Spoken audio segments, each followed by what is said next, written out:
నెల్లూరు జిల్లా కోవూరు నియోజకవర్గ రాజకీయాల్లో తనకు ప్రజల బండ బలంగా ఉందని, తను ఎన్నికల బరిలో ఉన్నంతకాలం కోవూరులో మరో ఎమ్మెల్యే గెలిచే పరిస్థితి లేదని ఎమ్మెల్యే ప్రశాంత్ రెడ్డి ధీమా వ్యక్తం చేశారు. కోవూరు ప్రజలు చైతన్యవంతులని, అందుకే గతంలో పలుమార్లు గెలిచిన నాయకుడిని పక్కన పెట్టి తన్ను భారీ మెజార్టీతో గెలిపించారని అన్నారు. ఓటమి తర్వాత అప్పుడప్పుడు నియోజకవర్గానికి వస్తూ రాజకీయ విమర్శలు చేయడం సరికాదని మాజీ ఎమ్మెల్యే ప్రసన్న కుమార్ రెడ్డిపై విమర్శలు గుప్పించారు. అలాగే కూటమి ప్రభుత్వంపై నిరాధార ఆరోపణలు చేస్తూ ప్రజలను తప్పుదోవ పట్టించే ప్రయత్నాలు జరుగుతున్నాయని మండిపడ్డారు. ప్రజల తీర్పును గౌరవించకుండా విమర్శలు చేయడం వల్ల ఎలాంటి ప్రయోజనం ఉండదని ఎమ్మెల్యే ప్రశాంత్ రెడ్డి స్పష్టం చేశారు. అది ఏదో నిన్న జరిగినట్టుంది. ఒక పేరెంట్ ఆయన ఈయన పేరెంటానికి పిలిచినట్టున్నాడు, ఈయన పేరెంటానికి పోయినట్టున్నాడు. నల్ల చొక్కా వేసుకొని ఒకటి పేరెంటానికి పోయినట్టున్నాడు. ఎందుకంటే ఇది వాళ్ళకి ఎప్పుడూ అలవాటు. మెరుపు తీగలాగా 3 నెలలకో 6 నెలలకో వచ్చి కనిపించేసి పోతుంటాడు.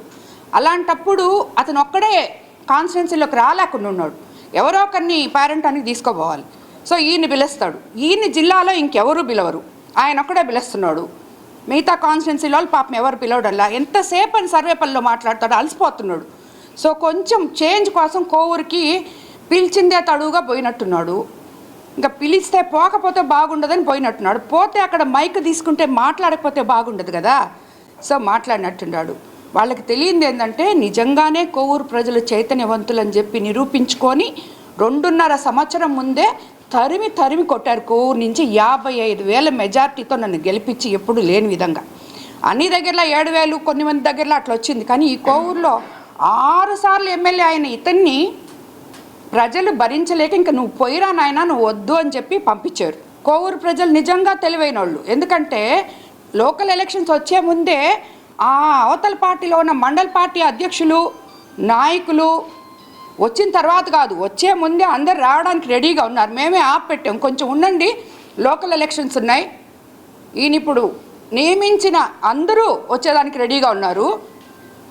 3/4 భాగం వచ్చేస్తారు కూడా.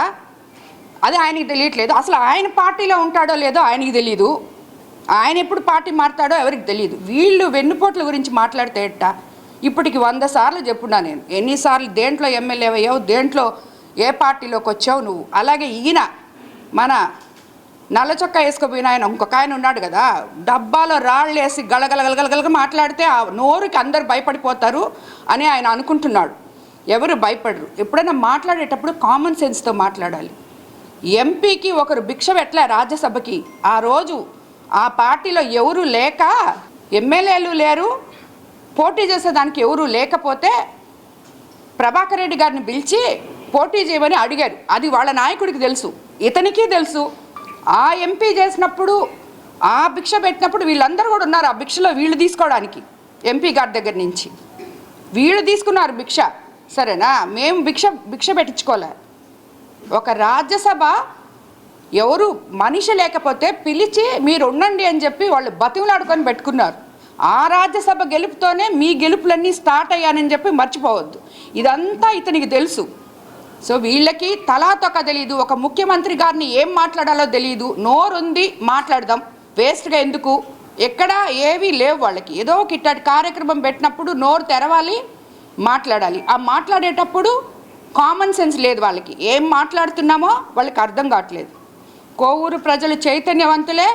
అక్షరాల రాజకీయం ఏంటో, ఒక ఎమ్మెల్యే ఎలా ఉండాలో అలా చేసి నేను చూపిస్తున్నా.